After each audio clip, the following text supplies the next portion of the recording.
ಏನಾದರೂ ಬೇಕಿತ್ತಾ ಮೇಡಮ್? ಇಲ್ಲ, ತಿಂಡಿ ಮಾಡಕ್ಕಂತ ಬಂದೆ. ಕ್ಷಮಿಸಿ ಮೇಡಮ್, ನೀವು ಇನ್ಮೇಲೆ ಅಡುಗೆ ಮನೆಗೆ ಬರಬಾರ್ದಂತೆ. ಅಡುಗೆಗೆ ಸಂಬಂಧಪಟ್ಟಂಗೆ ಯಾವ ಕೆಲಸನೂ ಮಾಡಬಾರ್ದಂತೆ. ಹೌದಾ? ಯಾರು ಹೇಳಿದ್ದು? ಸೌಂದರ್ಯ ಮೇಡಮ್. ಅವ್ರ ಮಾತು ಮೀರಿ ನೀವೇನಾದರೂ ಇಲ್ಲಿ ಕೆಲಸ ಮಾಡೋಕ್ಕೆ ಬಂದರೆ ನನಗೆ ತಿಳಿಸು ಅಂತ ಹೇಳಿದ್ದಾರೆ. ಅದಕ್ಕೆಲ್ಲ ತಲೆ ಕೆಡಿಸ್ಕೊಬೇಡಿ ನೀವು. ನನ್ನ ಕೆಲಸ ನಾನು ಮಾಡೋದ್ರಲ್ಲಿ ಏನು ತಪ್ಪು? ಕ್ಷಮಿಸಿ ಮೇಡಮ್, ನೀವು ಕೆಲಸ ಮಾಡಿ ನಮ್ಮ ಕೆಲಸ ಕಳ್ಕೊಳ್ಳೋ ಥರ ಮಾಡಬೇಡಿ.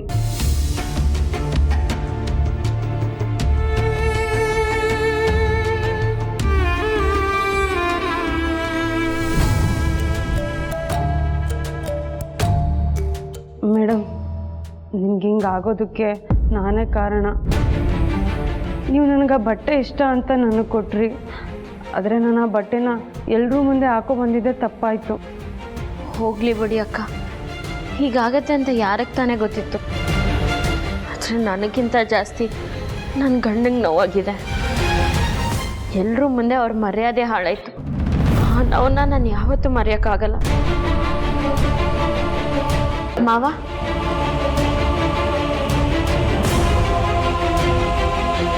ಕಾಫಿ?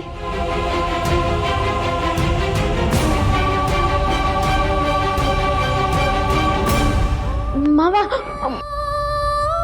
ಪೇಪರ್ ಆದ್ರೂ ತಗೋ.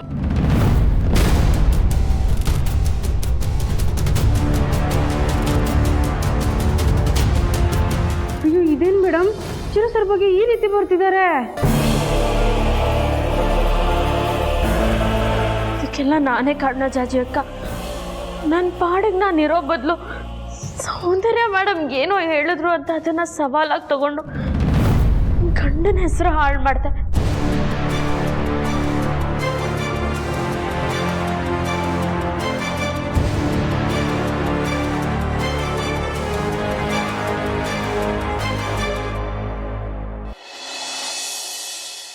ಎಲ್ಲ ತಗೊಂಡಿಯಮ್ಮ?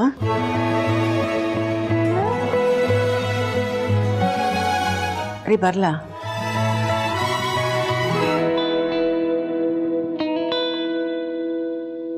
ಬೇಡ. ಯಾಕೆ? ಹೋಗ್ಬಾ ಅಂತ ಖುಷಿಯಿಂದ ಕಳಿಸ್ಕೊಡೋದು ಬಿಟ್ಟು ಹೀಗೆ ಮುಖ ಗಂಟಾಕೊಂಡಿದ್ರೆ ನಾನು ಹೇಗೆ ದುಡ್ಡು ಇಸ್ಕೊಳ್ಳಿ? ಇಷ್ಟಕ್ಕೂ ನಾನೇನು ಊರು ಬಿಟ್ಟ ಹೋಗ್ತಾ ಇದ್ದೀನಿ, ದೇವಸ್ಥಾನಕ್ಕೆ ತಾನೇ ಹೋಗ್ತಾ ಇದ್ದೀನಿ. ಇವತ್ತು ಹೋಗಿ ನಾಳೆ ಬಂದ್ಬಿಡ್ತೀನಪ್ಪ. ಮದುವೆ ಆಗಿ ಇಷ್ಟು ವರ್ಷ ಆದರೂ ಯಾವತ್ತೂ ನೀನು ನನ್ನಿಂದ ದೂರ ಹೋಗಿರಲಿಲ್ಲ. ಒಂದು ಲೋಟ ನೀರು ಕುಡಿಯೋದಕ್ಕೂ ನಿನ್ನನ್ನೇ ಅವಲಂಬಿಸ್ಕೊಂಡಿದ್ದೆ ನಾನು. ಆದರೆ ನಾಳೆವರೆಗೂ ನೀನಿರಲ್ಲ ಅನ್ನೋದು ನೆನೆಸ್ಕೊಂಡ್ರೆ ನಾನು ಹೇಗಿರ್ತೀನೋ ಅಂತ ನನಗೆ ಅನ್ನಿಸ್ತಾ ಇದೆ. ಆಯಿತು ಬಿಡಿ, ನಾನೆಲ್ಲೂ ಹೋಗಲ್ಲ, ಇಲ್ಲೇ ಇರ್ತೀನಿ. ದಿನ ನನ್ನ ಸೇವೆ ಮಾಡಿ ಸೌದೋಗಿರೋ ಈ ಕೈಗಳಿಗೆ ಒಂದಿನಾದ್ರೂ ಪುರುಷತ್ ಸಿಗಲಿ ಬಿಡು. ಹೆಂಡತಿ ಜೊತೆ ದಿನ ಜಗಳ ಗಲಾಟೆ ಎಲ್ಲ ಮಾಡೋ ನನ್ನಂಥ ಗಂಡಂಗೆ ಹೆಂಡತಿ ಬೆಲೆ ಏನು ಅಂತ ಆಗ್ಲಾದ್ರೂ ಗೊತ್ತಾಗುತ್ತೆ. ಯಾಕೆ ಹೇಗೆ ಮಾತಾಡ್ತಿದ್ದೀರಾ? ನನಗೂ ನಿಮ್ಮಿಂದ ದೂರ ಹೋಗಬೇಕು ಅನ್ನೋ ಆಸೆ ಇದೆಯಾ? ಮಹಿಳಾ ಸಂಘದವ್ರು ಹೇಳಿದ್ರು ಅಂತ ನಾನು ನಿಮ್ಮ ಹತ್ರ ಹೇಳ್ದೆ ತಾನೆ, ಅದಕ್ಕೆ ನೀವು ಅಂದ್ರಿ. ನಿಮ್ಮ ಮನಸ್ಸಿಗೆ ಏನಾದ್ರು ಬೇಜಾರಾದರೆ ಹೇಳಿ, ನಾನು ಇಲ್ಲೇ ಇರ್ತೀನಿ. ಅಂಬುಜನ ಒಬ್ಬಳನ್ನೇ ಕಳಿಸ್ಕೊಡ್ತೀನಿ. ಬೇಡ, ದೇವಸ್ಥಾನಕ್ಕೆ ಹೊರಟಿದೀಯಾ, ಒಳ್ಳೇದಾಗಿ ಹೋಗಿದ್ಬಾ. ನಿಮಗೆ ನಿಜವಾಗ್ಲೂ ಬೇಜಾರಿಲ್ಲ ತಾನೆ? ಮನಸ್ಪೂರ್ವಕವಾಗಿ ಹೇಳ್ತಾ ಇದ್ದೀನಿ, ನೆಮ್ಮದಿಯಾಗಿ ಹೋಗಿದ್ಬಾ. ಅಣ್ಣ, ನನಗೆ ನಿಂಗೆ ಯಾಕೆ ದುಡ್ಡು? ರಸ್ತೆಲಿ ಹೋಗುವಾಗ ಏನಾದರೂ ತಿನ್ಬೇಕು ಅಂತ ಅನ್ಸಿದ್ರೆ ಎಲ್ಲದಕ್ಕೂ ಅದಕ್ಕೇನು ಕೇಳೋಕ್ಕಾಗತ್ತಾ? ಕೊಡು. ಅಲ್ಲ ಕಣೆ, ಇವತ್ತು ಹೋಗಿ ನಾಳೆ ಬರೋದಕ್ಕೆ 1 ವಾರಕ್ಕಾಗುವಷ್ಟು ಬಟ್ಟೆ ತುಂಬಿಕೊಂಡಿದೆಯಲ್ಲೇ. ಇವತ್ತು ಹೋಗಿ ನಾಳೆ ಬರೋದೇ ಆದ್ರೂ 4 ಸೀರೆ ಜಾಸ್ತಿ ಇಟ್ಕೊಂಡಿದ್ದೀನಣ್ಣ. ಅಲ್ಲಿಂದ ಇನ್ನೆಲ್ಗೋ ಹೋಗ್ಬೇಕು ಅಂತ ಅನ್ಸಿದ್ರೆ ಹಂಗೆ ಹೋಗಿ ಬರ್ಬೋದಲ್ಲ? ಇಲ್ಲ ಇಲ್ಲ ರೀ, ಆ ಥರ ಏನಿಲ್ಲ. ಅವ್ರು ಹೇಳಿರೋದು ಒಂದೇ ದಿನ ಹೋಗಿ ದೇವ್ರ ದರ್ಶನ ಮಾಡ್ಕೊಂಡು ಬಂದ್ಬಿಡೋದು, ಆಯ್ತಾ? ಬಾ ಅಮ್ಮ. ಏನೇನೋ ಎಲ್ಲೋ ಹೊರಟಿರೋ ಆಗಿದೆ. ಹೋಗುವಾಗ ಎಲ್ಲಿಗೆ ಅಂತ ಕೇಳಬಾರ್ದು. ಮಹಿಳಾ ಸಂಘದವ್ರ ಜೊತೆ ದೇವಸ್ಥಾನಕ್ಕೆ ಹೋಗ್ತಾ ಇದ್ವಿ. ಇವತ್ತು ಹೋಗಿ ನಾಳೆ ಬಂದ್ಬಿಡ್ತೀವಿ. ಒಂದೇ ದಿವಸ ಅಡುಗೆಗೆ ಏನು ಬೇಕೋ ಎಲ್ಲ ತಂದಿಟ್ಟಿದ್ದೀನಿ. ನೀನು ಅಪ್ಪ ಸೇರಿಕೊಂಡು ಅಡುಗೆ ಮಾಡ್ಕೊಳ್ಳಿ. ಸರಿ, ಖರ್ಚಿಗೆ ದುಡ್ಡು ಬೇಕಿತ್ತಾ? ಅತ್ತೆ, ಖರ್ಚಿಗೆ ದುಡ್ಡಿದೆಯಾ ಅಂತ ಕೇಳ್ತಾ ಇದ್ದೀನಿ. ಹ್ಞೂ ಮಗ್ನೆ, ಅಪ್ಪ ಕೊಟ್ಟಿದ್ದಾರೆ. ಬರೀ ಕೈಯಲ್ಲಿ ಹೆಂಡ್ತಿನ ಹೊರಗೆ ಕಳಿಸೋಷ್ಟು ಮುಟ್ಟಾಳ ಅಲ್ಲ ನಾನು. ಆಯಿತು ಬಿಡ್ರಿ, ಪಾಪ ಏನೋ ಕೇಳ್ದ, ಅದಕ್ಕೆ ಯಾಕೆ ಬೈತೀರಾ? ಅಣ್ಣ ನರಸಿಂಹ, ನಿಮ್ಮಿಬ್ಬರಿಗೂ ಈಗಲೇ ಹೇಳ್ತಾ ಇದ್ದೀನಿ, ಜಗಳ ಮಾಡಿ ಹೋಗ್ತಾ ಇರೋ ನಮಗೆ ಫೋನ್ ಮಾಡಿ ವಾಪಸ್ ಬರೋ ಥರ ಮಾತ್ರ ಮಾಡಬೇಡಿ. ಈಗಲೇ ನಿಮ್ಮಿಬ್ಬರು ಕಾಲು ಹಿಡ್ಕೊಂಡ್ಬಿಡ್ತೀನಿ ಬೇಕಾದ್ರೆ. ಆಯಿತು ಅತ್ತೆ, ಸಾಹೇಬ್ರನ್ನ ಚೆನ್ನಾಗೇ ನೋಡ್ಕೋತೀನಿ, ನೀವು ಹೋಗಿ ಬನ್ನಿ. ನೀನು ಹೇಳಿರೋ ಥರನೇ ನಡ್ಕೊಂಡ್ರೆ ನಾನು ವಾಪಸ್ ಬಂದಮೇಲೆ ಅಣ್ಣನಿಗೆ ಹೇಳಿ 500 ರೂಪಾಯಿ ಇಸ್ಕೊಡ್ತೀನಿ. ಇದೇ ಮತಾ? ಹ್ಞೂ ಆಯಿತು ಬಿಡಿ. ಮಗನೇ, ನಿಮ್ಮ ಅಪ್ಪನ ಹುಷಾರಾಗಿ ನೋಡ್ಕೊ. ಓ ಅಮ್ಮ. ಅವರು ಕೋಪ ಬರೋ ಥರ ನಡ್ಕೋಬೇಡಪ್ಪ. ಆಯ್ತಮ್ಮ. ಏನು? ನೀವು ಅಷ್ಟೇ, ನನ್ನ ಮಗನ ಭಯಕ್ಕೆ ಹೋಗಬೇಡಿ. ನಿನಗೆ ಹೋಗಕ್ಕೆ ಇನ್ನೂ ಟೈಮ್ ಆಗಿಲ್ವಾ? ಅಯ್ಯೋ ಹೌದು, ಅದಕ್ಕೆ ನಡೀರಿ ನಡೀರಿ. ಅಣ್ಣ ನರಸಿಂಹ ಬರ್ತೀನಿ, ನಡೀರಿ. ಅದಕ್ಕೆ ಬರ್ಲಪ್ಪ, ಹುಷಾರ ಕಣ. ಹೋಗಿದೆ.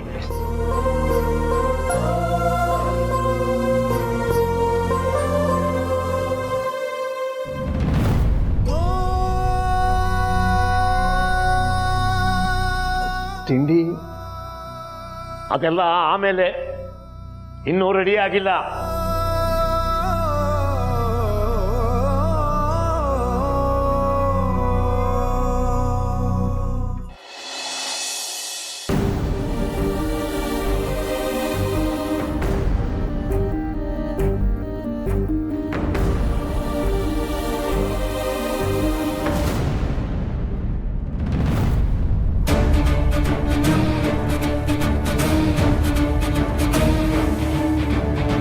ಚಿರು, ಇವಾಗ ಆಗಿರೋದ್ರ ಬಗ್ಗೆ ಕೊರಗ್ತಾ ಕೂರೋದು ಬಿಟ್ಟು ಮುಂದೆ ಆಗೋದ್ರ ಬಗ್ಗೆ ಯೋಚನೆ ಮಾಡು. ಮುಂದೆ ನನ್ನ ಮಾನ ಹರಾಜ್ ಹಾಕಿದ್ರು ನೋಡಿ. ನೀವು ಓದು, ನನ್ನ ಬಗ್ಗೆ, ನನ್ನ ಕಂಪ್ನಿ ಬಗ್ಗೆ ಎಷ್ಟು ಕೆಟ್ಟ ಬರ್ತಿದ್ದಾರೆ. ನೀವು ಓದಿಲ್ವಾ? ಓದ್ದೆ. ಓದಿದ್ಯಾ? ಎಲ್ಲ ಗೊತ್ತಿದ್ಮೇಲೂ ನನಗೆ ಬುದ್ಧಿ ಹೇಳಕ್ ಬಂದಿದ್ಯಾ? ಹೋಗಿ ನಿನ್ ಜೊತೆ ಕ್ಲೋಸ್ ಇದಾರಲ್ಲ ದೀಪ, ಅವ್ರಿಗೆ ಸರಿಯಾಗಿ ಬೈದ್ ಬುದ್ಧಿ ಹೇಳಚ್ಚು. ಎಲ್ಲಿ ಹೇಗಿರ್ಬೇಕು ಅನ್ನೋ ಕಾಮನ್ ಸೆನ್ಸ್ ಇಲ್ಲ ಅವ್ರಿಗೆ. ಯಾರಚ್ಚು ಹೇಳಿದ್ದವ್ರಿಗೆ? ನನ್ನ ಡಿಸೈನ್ಸ್ ನ ಕಾಪಿ ಮಾಡಕ್ ಯಾರು ಹೇಳಿದ್ದು? ಅವ್ರು ಮಾಡಿರೋ ಕೆಲಸದಿಂದ ಇಷ್ಟು ವರ್ಷ ಕಾಪಾಡ್ಕೊಂಡ್ ಬಂದಿದ್ದ ನನ್ನ ಕಂಪ್ನಿ ರೆಪ್ಯುಟೇಷನ್ ಎಲ್ಲ ಹಾಳಾಗೋಯ್ತು. ಯಾವ ಮುಖ ಇಟ್ಕೊಂಡು ಆಫೀಸ್ಗೆ ಹೋಗ್ಲಿ ಹೆಚ್ಚು? ನಾನು ಕೆಲಸ ಹೆಂಗ್ ಮಾಡ್ಲಿ ಅಲ್ಲಿ?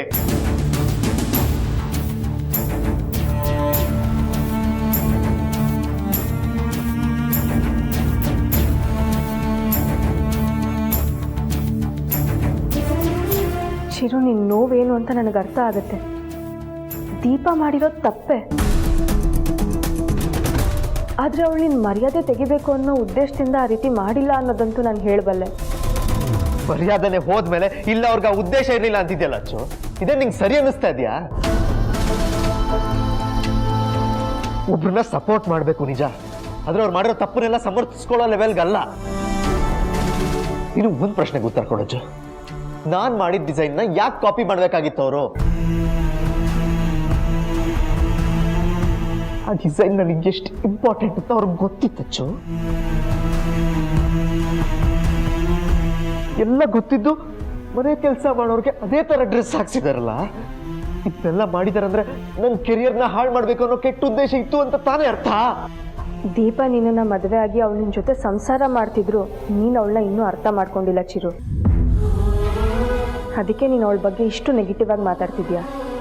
ಅಂದ್ರೆ ಇಲ್ಲೂ ನಂದೇ ತಪ್ಪಲ್ವಾ? ಅವ್ರು ಏನೇ ತಪ್ಪು ಮಾಡಿದ್ರು ನಾನು ಮಾತಾಡಬಾರ್ದು ಅಂತ ತಾನೇ ನೀವು ಹೇಳ್ತಾ ಇರೋದು? ಹಾಗಲ್ಲ, ಗೊತ್ತಿದ್ದೋ ಗೊತ್ತಿಲ್ದೇನೋ ಏನೋ ತಪ್ಪಾಗಿದೆ. ಆಗಿರೋದನ್ನ ನೆನಪು ಮಾಡಿಕೊಂಡು ಮತ್ತೆ ಕೊರಗ್ತಾ ಕೂರ್ಬೇಡ, ಅದರಿಂದ ಆಚೆ ಬಾ ಅಂತ ಹೇಳ್ತಿದ್ದೀನಿ. ನೀನು ಈಗಲೂ ನನಗೆ ಬುದ್ಧಿ ಹೇಳದ್ ಬಿಟ್ಟು ಅವ್ರು ಮಾಡೋ ತಪ್ಪಿಂದ ಎಂತ ದೊಡ್ಡ ಅನಾಹುತ ಆಗಿದೆ ಅಂತ ಅವ್ರಿಗೆ ಅರ್ಥ ಮಾಡಿಸು. ಅವ್ರು ನನ್ನ ಜೀವನಕ್ಕೆ ಬಂದಾಗಿಂದ ಒಂದೇ ಒಂದು ದಿನನೂ ನಾನು ನೆಮ್ಮದಿ ಆಗಿಲ್ಲ.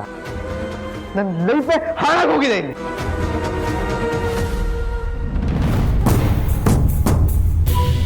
ಅಚ್ಚೋ ನೋಡಿಲಿ, ಇಷ್ಟೊತ್ತು ನಾವು ಮಾತಾಡಿದ್ನ ಕದ್ ಕೇಳಿಸ್ಕೊತಿದ್ದಾರೆ.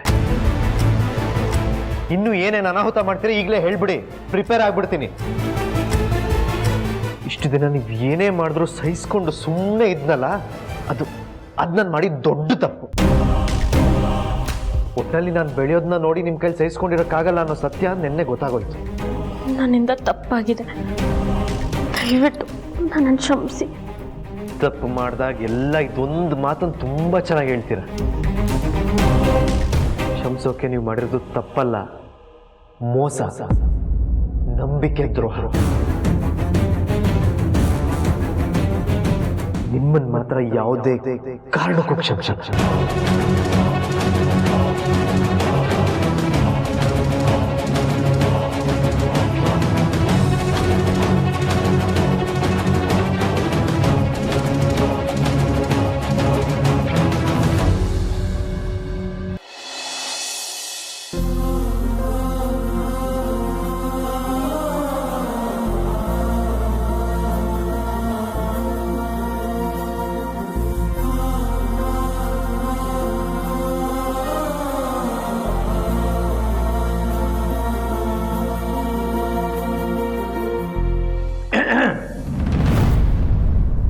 ಹೇಳಿದ್ದಾರೆ ನಿಮ್ಗೆ ಏನೇ ಬೇಕಾದರೂ ನನ್ನೇ ಕೇಳಬೇಕಂತೆ. ಅಮ್ಮ ನಿಮ್ಮನ್ನ ದಿನ ಹೇಗೆ ನೋಡ್ಕೋತಿದ್ರೋ ನಾನು ಹಾಗೇ ನೋಡ್ಕೋಬೇಕಂತೆ. ನನಗೆ ಯಾರು ಬಡಿಸೋ ಅಗತ್ಯ ಇಲ್ಲ, ನಾನೇ ಬಡಿಸ್ಕೋತೀನಿ. ನಾನು ಹೇಳೋ ಮಾತು ಕೇಳಿಲ್ಲ ಅಂದರೆ ಫೋನ್ ಮಾಡು, ಕೂಡಲೇ ಹೊರಟು ಬರ್ತೀನಿ ಅಂತ ಹೇಳಿದ್ದಾರೆ. ಯಾರೋ ನಿಮ್ಮ ಶ್ರೀಮತಿ ಅವರು.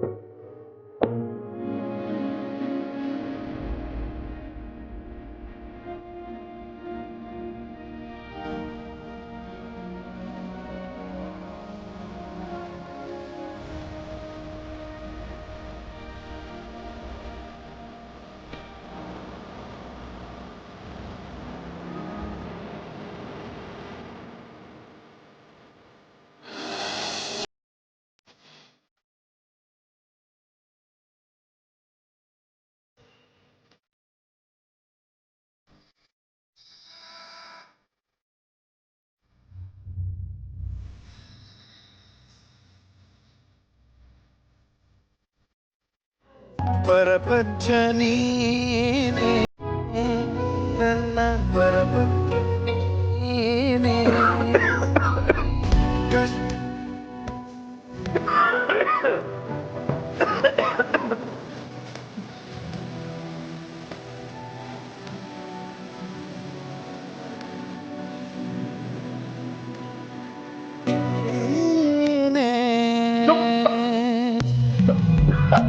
ಸಾಹೇಬ್ರೆ, ಊಟ ತಿಂಡಿ ಬರ್ತಕ್ಕೆ ಮುಂಚೆ ನೀರು ಇಡಬೇಕು ಅನ್ನೋದು ಗೊತ್ತಿರಲಿ. ತಂದೆ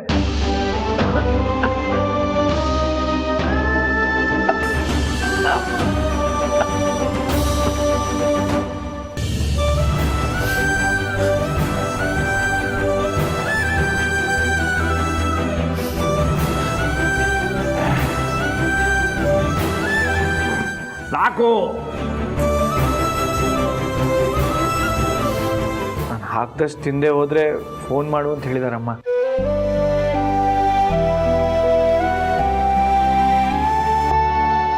ಸಾಕು. ನಾನೇನು ಮನುಷ್ಯನೋ ಮೃಗನೋ ಎಷ್ಟೊತ್ತು ತಿನ್ನಕ್ಕೆ? ಹೊಟ್ಟೆ ತುಂಬಾ ತಿನ್ಬೇಕು ಅಂತಾನು ಹೇಳಿದಾರಮ್ಮ.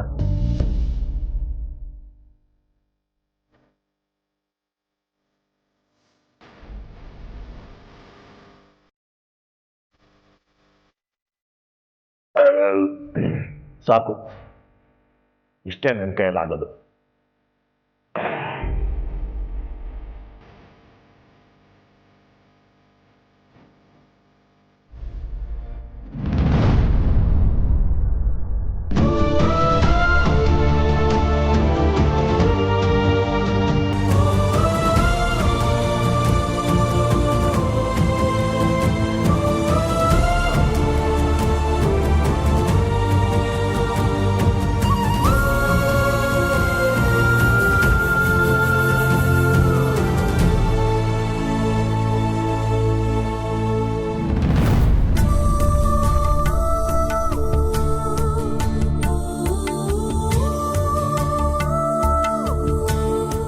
ಅದು ತಟ್ಟೆಲಿ ಊಟ ಬಿಡಬಾರ್ದು ಅಂತ ಹೇಳಿದ್ರಲ್ಲ, ಅದಕ್ಕೆ ತಿಂತಾ ಇದೀನಿ.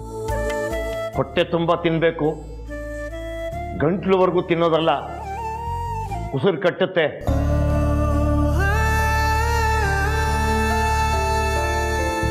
ಫೋನಲ್ಲಿರೋ ಹುಲಿ ಮುಂದೆ ಕುರಿನ ಕಟ್ಟಾಕಿರೋ ಆ ಥರ ಇದೆ ನನ್ನ ಪರಿಸ್ಥಿತಿ. ಹುಲಿ ಏನು ಮಾಡದೇ ಇದ್ರೂ ಕುರಿಗೆ ಭಯ ಇದ್ದೇ ಇರುತ್ತೆ. ಹಾಗೆ ನಮ್ಮ ಸಾಹೇಬ್ರನ್ನ ಯಾವಾಗ ನೋಡಿದ್ರು ನನಗೆ ಭಯನೇ ಆಗುತ್ತೆ.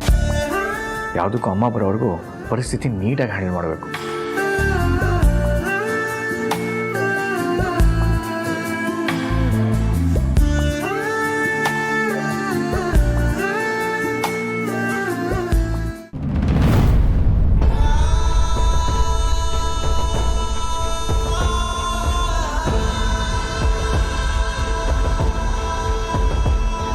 ಸಾಹೇಬ್ರ ಶೂ ನೋಡಿ ಸ್ಟೇಷನಲ್ಲೆಲ್ಲ ಏನು ಶೂ ಇಷ್ಟು ಪಳ ಪಳ ಒಳಿತದೆ ಅಂತಲ್ಲ ಹೊಟ್ಟೆ ಉರ್ಕೋಬೇಕು.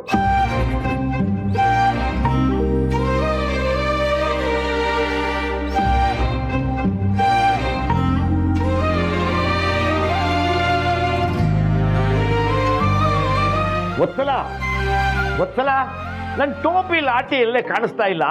ತಂದೆ ಸಾಹೇಬ್ರೆ,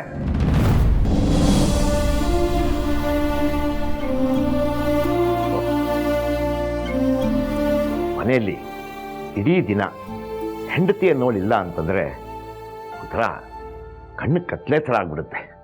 ಹೆಂಡತಿ ಜೊತೆ ಜಗಳ ಆಡಲಿ, ಮನಸ್ತಾಪ ಇರಲಿ, ಅವಳ ಕಣ್ಣು ಎದುರಿಗೆ ಇರಲೇಬೇಕು. ಇಲ್ಲ ಅಂತಂದರೆ ನನ್ನಂಥ ಗಂಡಂದ್ರಿಗೆ ಕೈ ಕಾಲೇ ಆಡಲ್ಲ. ಸಾಹೇಬ್ರೆ, ಅಮ್ಮ ದೇವಸ್ಥಾನಕ್ಕೆ ಹೋಗಿದ್ದಾರೆ. ಗೊತ್ತು, ಮರ್ತು ಹೋಗಿ ಕರೆದೆ. ತಪ್ಪ? ಅಯ್ಯಯ್ಯೋ, ಖಂಡಿತ ಇಲ್ಲ. ನಿಮ್ಮನ್ನು ತಪ್ಪು ಅಂತ ಹೇಳೋ ಧೈರ್ಯ ಅಮ್ಮನಿಗೆ ಬಿಟ್ಟರೆ ಇನ್ನು ಯಾರಿಗಿದೆ? ಒಂದು ನಿಮಿಷ.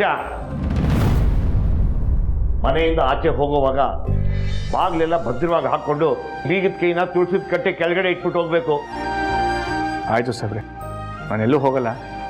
ನಾನು ಬರೋವರೆಗೂ ಮನೇಲೇ ಇದ್ದು ನಿಮ್ಮನ್ನು ಚೆನ್ನಾಗಿ ನೋಡ್ಕೊಬೇಕು ಅಂತ ಅಮ್ಮ ಹೇಳಿದ್ದಾರೆ. ಬಾಗಿಲು ಕಾಯಕ್ಕೆ ಪಾರ್ವತಿ ಗಣೇಶಂಗೆ ಹೇಳ್ದಂಗಾಯ್ತು.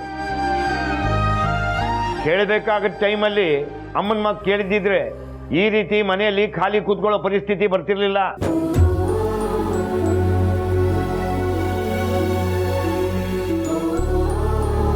ಮನೆ ಖಾಲಿ ಇದೆ ಅಂತ ಫ್ರೆಂಡು ಗಿಂಡು ಅಂತ ಫೋನ್ ಮಾಡಿ ಅವ್ರನ್ನ ಇವ್ರನ್ನೆಲ್ಲ ಮನೆಗೆ ಸೇರಿಸೋ ಹಾಗಿಲ್ಲ.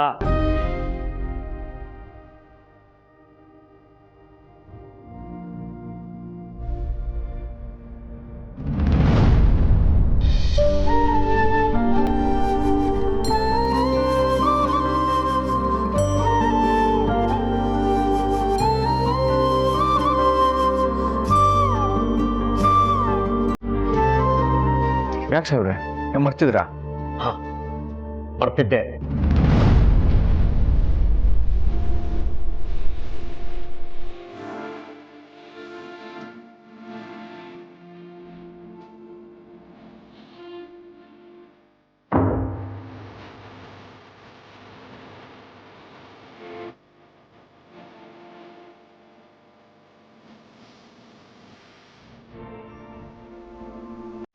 ದೀಪ, ಚಿರುಗ್ ಹೇಳಿದ್ದೆ ನಿನಗೂ ಹೇಳ್ತಿದ್ದೀನಿ.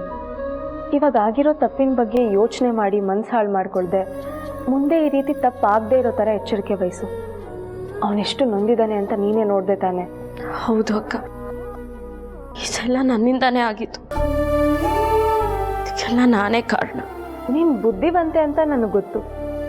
ಆದರೆ ಚಿರು ಮಾಡಿರೋ ಡಿಸೈನ್ನೇ ಕಾಪಿ ಮಾಡಿ ಜಾಜಿ ಹಾಕೊಳ್ಳೋ ಥರ ಯಾಕೆ ಮಾಡಿದೆ?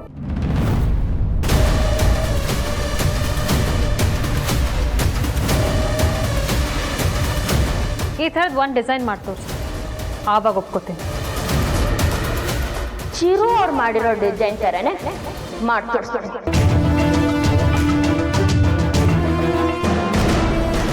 ಅದಕ್ಕೆ ನಾನು ಹಾಗೆ ಮಾಡಿದ್ದು. ಆದರೆ ಆ ಬಟ್ಟೆನ ಜಾಜಿ ಅಕ್ಕ ಎಲ್ಲರೂ ಮುಂದೆ ಹಾಕೊಂಡು ಬರ್ತಾರೆ ಅಂತ ನಾನು ಅಂದ್ಕೊಂಡಿರಲಿಲ್ಲ. ಇವಾಗ ನೀನು ನನಗೆ ಹೇಳ್ತಿರೋದನ್ನ ನಿನ್ನೆ ರಾತ್ರಿ ಎಲ್ಲರ ಮುಂದೆ ಯಾಕೆ ಹೇಳಿಲ್ಲ? ಯಾರೂ ನನ್ನ ಮಾತು ಕೇಳೋ ಮನಸ್ಥಿತಿಯಲ್ಲಿ ಇರಲಿಲ್ಲ ಅಕ್ಕ. ನೀನು ಮಾಡಿದ ಕೆಲಸದಿಂದ ಆ ಕ್ಷಣಕ್ಕೆ ನನಗೂ ಕೋಪ ಬಂತು. ಆದರೆ ನೀನು ಬೇಕು ಅಂತ ಮಾಡಿರಲ್ಲ ಅಂತ ನನಗೆ ಗೊತ್ತಿತ್ತು. ಕೊನೆಗೆ ನಾನು ಅಂದ್ಕೊಂಡಂಗೆ ಈ ಘಟನೆಯಿಂದ ನಡೆದ ಕಾರಣ ಏನು ಅಂತ ಗೊತ್ತಾಯಿತು. ದೀಪ, ಇನ್ನು ಮುಂದೆ ನೀನು ಇಂಥ ವಿಷಯದಲ್ಲಿ ಎಚ್ಚರಿಕೆ ವಹಿಸಬೇಕು. ನೀನೇನೋ ಅಂದ್ಕೊಂಡ್ರೆ ಇನ್ನೇನೋ ಆಗುತ್ತೆ ಅಂತ ಇವಾಗ ಗೊತ್ತಾಯಿತು ಅನಿಸುತ್ತೆ. ಅರ್ಥ ಆಗಿದೆ ಅಕ್ಕ, ಆಗಿರೋ ತಪ್ಪನ್ನ ತಿದ್ಕೋತೀನಿ. ಅಲ್ಲ, ಚಿರುಗ್ ಅನ್ಯಾಯ ಮಾಡಬೇಕು ಅನ್ನೋ ಉದ್ದೇಶ ನಿನಗಿಲ್ಲ ಅಂದಮೇಲೆ ಅವ್ನು ಡಿವೋರ್ಸ್ ಕೇಳಿದ ತಕ್ಷಣ ಯಾಕೆ ಒಪ್ಕೊಂಡೆ? ಅಕ್ಕ, ಆ ಕ್ಷಣದಲ್ಲಿ ಏನು ಮಾಡಬೇಕು ಅಂತ ಒಂದೂ ಅರ್ಥ ಆಗಲಿಲ್ಲ. ಅದಕ್ಕೆ ಬೆಚ್ಚದನೇ ಕೇಳಿದಾಗ ಕೊಡ್ತೀನಿ ಅಂತ ಹೇಳ್ಬಿಟ್ಟೆ. ಒಪ್ಕೊಂಡಿದ ತಕ್ಷಣ ಡಿವೋರ್ಸ್ ಕೊಡಲೇಬೇಕು ಅಂತ ಏನು ರೂಲ್ಸ್ ಇಲ್ಲ. ಇವಾಗಲೇ ಚಿರು ಹತ್ರ ಹೋಗಿ ಕೊಡಲ್ಲ ಅಂತ ಹೇಳು. ಬೇಡ ಅಕ್ಕ, ಕೊಟ್ಟ ಮಾತಿಗೆ ವಿರುದ್ಧವಾಗಿ ಹೇಗೆ ನಡ್ಕೊಳ್ಳೋದು? ಹಾಗಾದ್ರೆ ಚಿರುಗೆ ಡಿವೋರ್ಸ್ ಕೊಡಕ್ಕೆ ರೆಡಿ ಇದೆಯಾ? ಇಷ್ಟ ಇಲ್ಲ ಅಂದ್ರೂ ಬಲವಂತಕ್ಕೆ ಹೂ ಅಂದಿದ್ದೀನಿ. ನೋಡೋಣ ಏನಾಗುತ್ತೆ ಅಂತ. ಬಾಯಲ್ಲಿ ಹೇಳಿದ ಕೂಡಲೇ ಡಿವೋರ್ಸ್ ಕೊಡೋದಕ್ಕಾಗಲ್ಲ. ಅವನಿಂದ ದೂರ ಆಗೋದ್ರ ಬಗ್ಗೆ ಯೋಚನೆ ಮಾಡೋದು ಬಿಟ್ಟು ಅವನ ಜೊತೆ ಇರೋದಕ್ಕೆ ಏನು ಮಾಡಬೇಕು ಅಂತ ಯೋಚನೆ ಮಾಡು. ಸಮುದ್ರದಲ್ಲಿ ಎಷ್ಟೇ ಜೋರಾಗಿ ಅಲೆಗಳು ಬಂದರೂ ಒಂದಲ್ಲ ಒಂದು ಸಮಯದಲ್ಲಿ ಅದು ಶಾಂತವಾಗಿರ್ಬೇಕಾಗತ್ತೆ. ನಿಮ್ಮಿಬ್ಬರು ವಿಷಯದಲ್ಲಿ ಏನು ಮಾಡಬೇಕು, ಹೇಗಿರಬೇಕು ಅಂತ ನನಗಿಂತ ಚೆನ್ನಾಗಿ ನಿನಗೆ ಗೊತ್ತು. ಅದಕ್ಕೆ ನಿನ್ನ ಜೀವನನ ಸರಿ ಮಾಡ್ಕೊಳ್ಳೋ ಜವಾಬ್ದಾರಿನ ನಿನಗೆ ಬಿಡ್ತೀನಿ. ಧೈರ್ಯವಾಗಿ ಮುನ್ನುಗ್ಗು.